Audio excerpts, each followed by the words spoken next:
उपस्थित समस्त भद्रव्यक्तिगण कृष्णप्रेमी पातिमूल मंडली तरफ समस्त को नमस्कार जना। विद्यालय कौन जानी नथिला से 2001 मसीहा ठारू आरंभ करी आज को 25तम छात्र छात्री मानकर वार्षिक अधिवेशन अनुष्ठित करी रौप्य जुबेल छुईलाणी।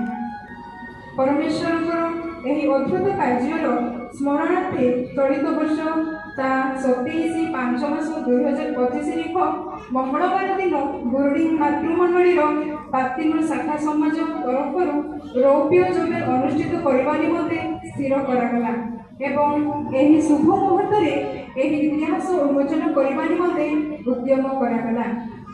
पातिमूल ग्रामर संक्षेप इतिहास जे पवित्र गणर सभारे भयंकर जहाँकर आंजुलारे पृथ्वी धूली पड़े और जहाँकर हस्त पापुड़ी आंभमानक आकृति बढ़ी आंभमानकर अनुसंधान करियछंती प्रथमे तांको नाम धन्य हेउ कारण से आंभमानक असहाय दीनावस्था को देखि एपरि समय आपणार परिचय नहीं गौरव प्राप्य संतान मानक सहित राजपद अर्पण करने निमंते मनोनीत कले जहा फल सुदूर आरमूलकरू तांको परिचय प्राप्त लोक मानक प्रेरण करी आपणार परिचय से देवे। सही परिचय सुप्रमाणे आज पातिमूल समाज में छात्र छात्री मानकर 25तम रौप्य जुबेल महोत्सव पालन करिबार आनंद पाइथिबा जोगु सही प्रभु जीशुख्रीष्ण को पुनर्बार कोटि कोटि धन्यवाद जणाउछु। आज महोत्सव पालन अवसर में आम्भे ग्रामर अतीत और वर्तमान को नहीं एक क्षुद्र इतिहास पठन करने को जाऊँ। एथिरे कौनसी सामान्य त्रुटि थिले ख्रीष्ट को प्रेम क्षमा करने को अनुरोध। छात्र छात्री संघर गठन 2001 मसीहार कथा पातिमूल मंडलीर तत्कालीन उच्च शिक्षित व्यक्ति मानक मध्यरु रेफ टुर्मेंगमांग चालक संसुन रहित और एक्स सीआरपीएफ किसान भूयांको सुचिंतित द्वारा जो नूतन क्षेत्र सृष्टि होइथिला ताहा आजिर टिकी छात्र समिति अटे।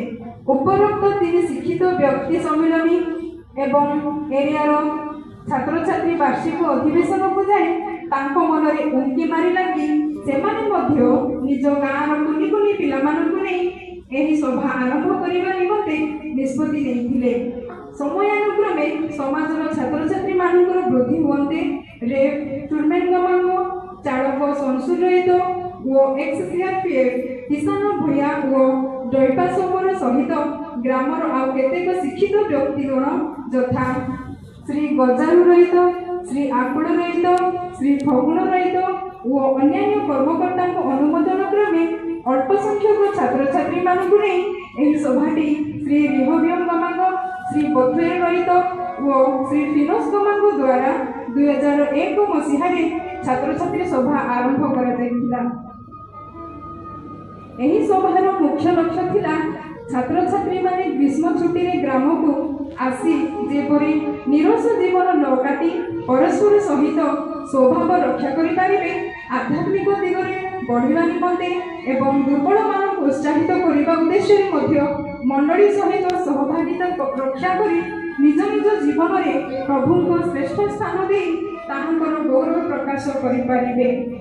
प्रारंभ में छात्र छात्री सभाटी समाजर कर्मकर्ता गणों द्वारा परिचालना करा जायतिला। प्रकाश थाउ कि एही सभा करबा पूर्वे ग्रामर किछि मात्रा रे उच्च शिक्षित व्यक्ति समाज रे थिले जहाँकि रेफ टुर्मेंगमांग चालक संसुर रहित एक्स सीआरपीएफ किसान भूया प्रभुंकर महानामर धन्यवाद हेउ से जे आपणार सद भक्त मानकर प्रार्थना शुणी कोमलमती छात्र छात्री मानकु ए जाय गौरव नाम सकाशे सुस्थिर और सुरक्षा दे एही सभा परिचालना करी आसुछंती। एतद व्यतीत तत्कालीन छात्र छात्री मानक मध्यरु प्रभुଙ୍କ महा अनुग्रह हेतु विभिन्न विभाग रे सरकारी किंवा बेसरकारी भावे कार्य करी आसुछंती। छात्र सभार प्रारंभ रे ग्राम रे कौचित मात्रा रे मैट्रिक पास छात्र परिलक्षित होइथिला किंतु वर्तमान एही सभार धारावाहिक आयोजन क्रमे ଓ ନିମନ୍ତ୍ରିତ ପ୍ରସଙ୍ଗକର୍ତ୍ତାମାନଙ୍କର ସ୍ଥାନୀୟ ବିଜ୍ଞ ଓ ବୁଦ୍ଧିଜୀବୀଙ୍କ ଆଶୀର୍ବାଦ ପ୍ରାର୍ଥନା ଏବଂ ପ୍ରଭୁଙ୍କ ଅନୁଗ୍ରହ ହେତୁ 25 ବର୍ଷର ଅତିକ୍ରମ ପରେ ସ୍ଥାନୀୟ ସମାଜରେ ସରକାରୀ ବେସରକାରୀ କର୍ମଚାରୀ ମହାବିଦ୍ୟାଳୟ ଏବଂ ବିଶ୍ୱବିଦ୍ୟାଳୟ ଅଧ୍ୟୟନରତ ଛାତ୍ରଛାତ୍ରୀଙ୍କ ସଂଖ୍ୟା ବହୁଳ ଭାବେ ଅଭିବୃଦ୍ଧି ହୋଇଛି। ଯାହା ହେଉ ପରମେଶ୍ୱର ଏହି ସମାଜର ଶିକ୍ଷିତ ବ୍ୟକ୍ତିମାନଙ୍କୁ ପ୍ରେରଣା ଦେଇ 2001 ମସିହା ପ୍ରଥମ ଥର ଛାତ୍ରଛାତ୍ରୀ ସଭାଗ୍ରାମରେ ଆୟୋଜନ କରି ସମାଜରେ ଅଧ୍ୟୟନରତ କନିଷ୍ଠ ବର୍ଗଙ୍କୁ ଏକ ମାର୍ଗ ପ୍ରଦର୍ଶନ କରି ଅଛନ୍ତି।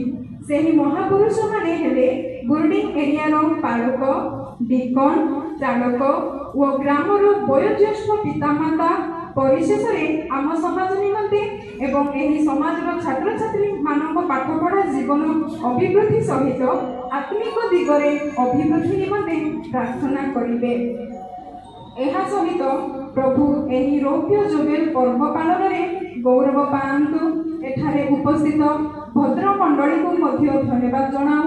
ପ୍ରଭୁ ଆପଣ ସମସ୍ତଙ୍କୁ ଏହି ସଭାରେ ଆପଣମାନଙ୍କର ବହୁମୂଲ୍ୟ ସମୟ ଆମ ସମସ୍ତ ସହିତ ବିନିଯୋଗ କରିଥିବାରୁ ପ୍ରଭୁ ଆପଣମାନଙ୍କୁ ବହୁଳ ଭାବରେ ଆଶୀର୍ବାଦ କରନ୍ତୁ। ଶେଷରେ ଆମ୍ଭମାନଙ୍କ ନିମନ୍ତେ ଆପଣମାନଙ୍କ ବ୍ୟକ୍ତିଗତ ଏବଂ ଦୈନନ୍ଦିନ ପ୍ରାର୍ଥନାରେ ତୋଳି ଧରିବେ। ପରିବାରର ସଂଖ୍ୟା ରହିଛି 57, ଜନସଂଖ୍ୟା ରହିଛି 277, ବାପ୍ତିଜିତ 164, ଚାକରିଆ 20, ଛାତ୍ରଛାତ୍ରୀ ସଂଖ୍ୟା 84, ବିଧବା ବାପା ମା 11। ଧନ୍ୟବାଦ।